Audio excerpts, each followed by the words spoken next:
ನಾನು ಸಭಾಧ್ಯಕ್ಷರಾಗಿ ಸಭಾಪತಿ ಬಸವ ಹೊರಟ್ಟಿ ಅವರು ಜಂಟಿಯಾಗಿ ಪತ್ರಿಕಾಗೋಷ್ಠಿ ಕರೆದಿದ್ದೇವೆ.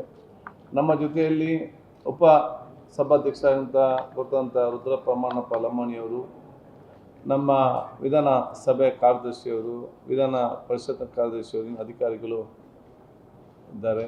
ಈ ಒಂದು ಕಾರ್ಯಕ್ರಮಕ್ಕೆ ಬಹುಶಃ ಪತ್ರಿಕಾ ಮಿತ್ರರಾದ ತಮ್ಮನ್ನೆಲ್ಲರಿಗೂ ನಾನು ಇವತ್ತು ಸ್ವಾಗತಿಸ್ತೇನೆ. ಒಂದು ಕಳೆದ ಅಧಿವೇಶನದಲ್ಲಿ ತಾವೆಲ್ಲರೂ ಕೂಡ ತಮ್ಮ ಸಂಪೂರ್ಣವಾದ ಸಹಕಾರ ಕೊಟ್ಟಿದ್ದೀರಿ ಮತ್ತು ಈ ಒಂದು ಅಧಿವೇಶನ ಅತ್ಯಂತ ಯಶಸ್ವಿಯಾಗಿ ನಡೆಸಲಿಕ್ಕೆ ಕೊಟ್ಟಂಥ ಸಹಕಾರಕ್ಕೆ ನಾವು ಯಾವ ನಿಮಗೆ ಕೃತಜ್ಞರಾಗಿದ್ದೇವೆ ಅಂತ ಹೇಳಿಕೊಂಡು ನಮ್ಮ ವಿಶೇಷವಾದ ಕೃತಜ್ಞತೆ ನಾವು ಸಲ್ಲಿಸಲಿಕ್ಕೆ ನಾವು ಇವತ್ತು ಬಯಸ್ತೇವೆ. ಈಗ ತಮಗೆ ತಿಳಿದು ಬಂದಿರುವಂತೆ ಕರ್ನಾಟಕ 16ನೇ ಕರ್ನಾಟಕ ವಿಧಾನಸಭೆಯ 4ನೇ ಅಧಿವೇಶನ ದಿನಾಂಕ 16ನೇ ಜುಲೈ 2024ರಿಂದ 25ನೇ ಜುಲೈ 2024ವರೆಗೆ ಒಟ್ಟು 8 ದಿನಗಳ ಕಾಲ ಸುಮಾರು 36 ಗಂಟೆ 51 ನಿಮಿಷಗಳ ಕಾಲ ಕಾರ್ಯಕಲಾಪ ನಡೆಸಲಾಗಿದೆ. ಈ ಅಧಿವೇಶನದಲ್ಲಿ ಸಾಧಾರಣವಾಗಿ ಎಲ್ಲ ಸರ್ಕಾರಿ ಹಾಗೂ ಖಾಸಗಿ ಕಾರ್ಯಕಲಾಪಗಳನ್ನು ಪೂರ್ಣಗೊಳಿಸಲು ಪ್ರಯತ್ನಿಸಲಾಗಿದೆ ಎಂಬುದನ್ನು ಈ ಮೂಲಕ ತಮ್ಮ ಗಮನಕ್ಕೆ ತರಲು ಬಯಸುತ್ತೇನೆ. ಮಾನ್ಯ ಸದಸ್ಯರುಗಳು ನಿಯಮಾವಳಿಯ ಮೇರೆ ಬೇರೆ ಬೇರೆ ಅವಕಾಶಗಳ ಮೂಲಕ ಭಾಗವಹಿಸುವ ತಮ್ಮ ಹಕ್ಕನ್ನು ಮಂಡಿಸಿ ಸಾರ್ವಜನಿಕ ಸಮಸ್ಯೆಗಳಿಗೆ ಸರ್ಕಾರದ ಗಮನ ಸೆಳೆದಿರುತ್ತಾರೆ. ಈ ಅಧಿವೇಶನದಲ್ಲಿ ಕೆಲವೊಂದು ಬಾರಿ ಗೊಂದಲಗಳಿಂದ ಸದನ ಮುಂದೂಡಲ್ಪಟ್ಟಿದ್ದರೂ ಮಾನ್ಯ ಮುಖ್ಯಮಂತ್ರಿಗಳು, ವಿರೋಧ ಪಕ್ಷದ ನಾಯಕರು ಇತರ ಸಂಸದೀಯ ಪದಾಧಿಕಾರಿಗಳು ಚರ್ಚಿಸಿ ಎಲ್ಲರ ಸಹಕಾರದೊಂದಿಗೆ ಸದನದ ಕಾರ್ಯಕಲಾಪವನ್ನು ಯಶಸ್ವಿಯಾಗಿ ನಡೆಸಲು ಪ್ರಯತ್ನಿಸಲಾಗಿದೆ.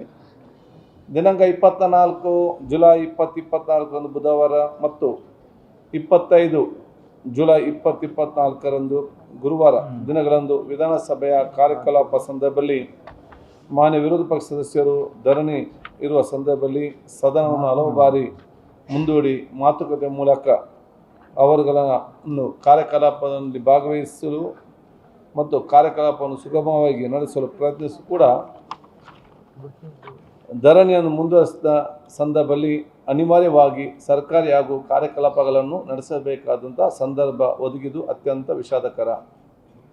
ಈಗಾಗಲೇ ತಿಳಿಸಿರುವಂತೆ ಈ ಅಧಿವೇಶನದಲ್ಲಿ ಸಮಿತಿ ಸಭೆಗಳು ಸುಗಮವಾಗಿ ನಡೆಸಲು ಅನುಕೂಲವಾಗುವಂತೆ ನಿಯಮಾವಳಿ, ಸಮಿತಿ ಶಿಫಾರಸೆ, ಕೋರಂಗೆ ಸಂಬಂಧಪಟ್ಟಂಥ ನಿಯಮವನ್ನು ತಿದ್ದುಪಡಿ ಮಾಡಲಾಗಿರುತ್ತದೆ.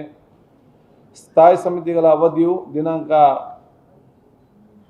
8/8/2024ರಂದು ಮುಕ್ತಾಯಗೊಳ್ಳುವುದರಿಂದ ಅವುಗಳನ್ನು ರಚಿಸಲು ಸಭಾಧ್ಯಕ್ಷ ನನಗೆ ಸದನ ಅಧಿಕಾರ ನೀಡಿರುತ್ತದೆ.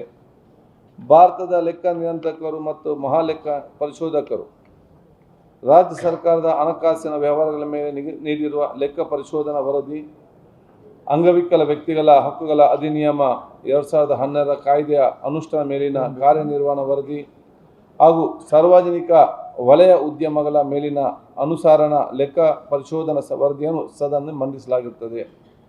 ಈ ಅಧಿವೇಶನದಲ್ಲಿ ವಿವಿಧ ಸ್ಥಾಯಿ ಸಮಿತಿಗಳ ವರದಿಗಳು, ಸಭೆ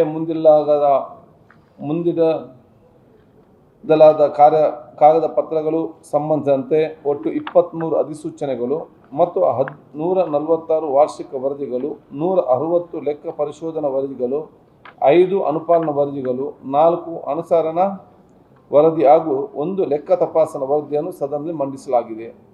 ಈ ಕೆಳಗಂಡ ಅಧಿಕೃತ ನಿರ್ಣಯಗಳನ್ನು ದಿನಾಂಕ 25 ಜುಲೈ 2024ರಂದು ಸದನದಲ್ಲಿ ಮಂಡಿಸಲಾಗಿದ್ದು ಸದನವು ಸರ್ವಾನುಮತದಿಂದ ಅಂಗೀಕರಿಸಲಾಗಿದೆ. 1. ರಾಜ್ಯಕ್ಕೆ ಹಂಚಿಕೆ ಮಾಡಬೇಕಾದ ಲೋಕಸಭೆ ಸ್ಥಾನಗಳು ಮತ್ತು ಪ್ರತಿ ರಾಜ್ಯ ವಿಧಾನಸಭೆಗೆ ನಿಗದಿಪಡಿಸಬೇಕಾದ ಸ್ಥಾನಗಳ ಸಂಖ್ಯೆಯನ್ನು 1971 ಜನಗಣನೆ ಆಧರಿಸಿ ನಿರ್ಧರಿಸಬೇಕಾದ ಬಗ್ಗೆ. 1 ರಾಷ್ಟ್ರ ಒಂದು ಚುನಾವಣೆ ಪ್ರಸ್ತಾವವು ಭಾರತದ ಪ್ರಜಾಸತ್ತಾತ್ಮಕ ಮತ್ತು ಒಕ್ಕೂಟ ವ್ಯವಸ್ಥೆಗೆ ಅಪಾಯ ಉಂಟು ಮಾಡುವುದರಿಂದ ಈ ಪ್ರಸ್ತಾವವನ್ನು ಅನುಷ್ಠಾನಗೊಳಿಸಬಾರದ ಬಗ್ಗೆ. 3. ನೀಟ್ ಪರೀಕ್ಷಾ ವ್ಯವಸ್ಥೆಯಲ್ಲಿ ಆಗುತ್ತಿರುವ ಅಕ್ರಮವನ್ನು ಪರಿಗಣಿಸಿ ರಾಷ್ಟ್ರೀಯ ಮಟ್ಟದ ನೀಟ್ ಪರೀಕ್ಷೆ ರದ್ದುಪಡಿಸುವ ಬಗ್ಗೆ. 4ನೇದು ಅರಣ್ಯವಾಸಿ, ಅನುಸೂಚಿತ ಬುಡಕಟ್ಟುಗಳ ಮತ್ತು ಇತರ ಪಾರಂಪರಿಕ ಅರಣ್ಯವಾಸಿಗಳ ಅರಣ್ಯ ಹಕ್ಕುಗಳ ಮಾನ್ಯತೆ ಅಧಿನಿಯಮ 2006 ಅಡಿಯಲ್ಲಿ ಮಾಡಲಾಗಿರುವ ನಿಯಮಗಳನ್ನು ಸೂಕ್ಷ್ಮವಾಗಿ ಮತ್ತು ಸಮರ್ಪಕವಾಗಿ ಮಾರ್ಪಡಿಸುವ ಬಗ್ಗೆ. ಈ ಅಧಿವೇಶನದಲ್ಲಿ ಪೂರಕ ಅಂದಾಜುಗಳ ಮೊದಲನೇ ಕಂತು ಬೇಡಿಕೆಗಳಿಗೆ ಸಂಬಂಧಿಸಿದ ಧನ ವಿನಿಯೋಗ ವಿಧೇಯಕ ಸೇರಿದಂತೆ ಒಟ್ಟು 13 ವಿಧೇಯಕಗಳನ್ನು ಮಂಡಿಸಲಾಗಿದೆ. 12 ವಿಧೇಯಕಗಳನ್ನು ಅಂಗೀಕರಿಸಲಾಗಿದೆ. ಉಳಿದಂತೆ 2024 ಸಾಲಿನ ಗ್ರೇಟರ್ ಬೆಂಗಳೂರು ಆಡಳಿತ ವಿಧೇಯಕವನ್ನು ಜಂಟಿ ಪರಿಶೀಲನೆಗಾಗಿ ಒಪ್ಪಿಸಲಾಗಿದೆ. ಸಮಿತಿಯನ್ನು ಶೀಘ್ರದಲ್ಲಿ ರಚಿಸಲಾಗುವುದು.